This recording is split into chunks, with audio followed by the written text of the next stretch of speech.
The office of U.S. Senator Larry Craig, Chairman of the Committee on Veterans Affairs, presents the Washington Report.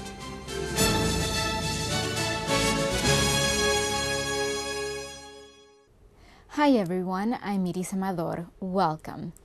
Congress will not be in session in October. Senators and representatives will likely meet again in early November, after the elections. In September, however, immigration reform was once again on the discussion table. The House of Representatives passed a bill to authorize the construction of a fence along portions of the U.S.-Mexico border. The bill calls for the erection of two-layer walls along almost the entire state of Arizona and key points in California, New Mexico, and Texas. You might have heard that the fence would cover a total of 700 miles, but taking into consideration the ups and downs of the terrain, the most accurate figure is around 850 miles, adding to the cost of the project.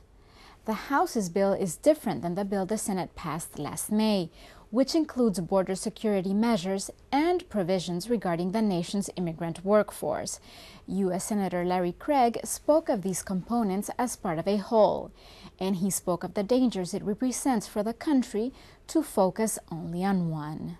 Crops are rotting in the fields. Fruit is not being picked. Vegetables are not being harvested. That kind of agriculture, that is intensively hand labor agriculture, is suffering. I'm told by some we could literally lose the raisin industry of our country. And that would be a tragedy if the politics of the Congress won't allow us to get to a legal system to allow that type of workforce to exist in our country today.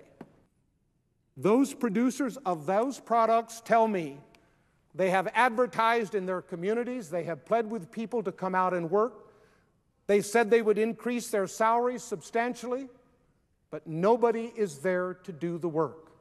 Americans don't do stoop labor anymore. It is a reality that we ought to face. Clearly, for the safety and security of this country, our borders are more important than nearly anything else.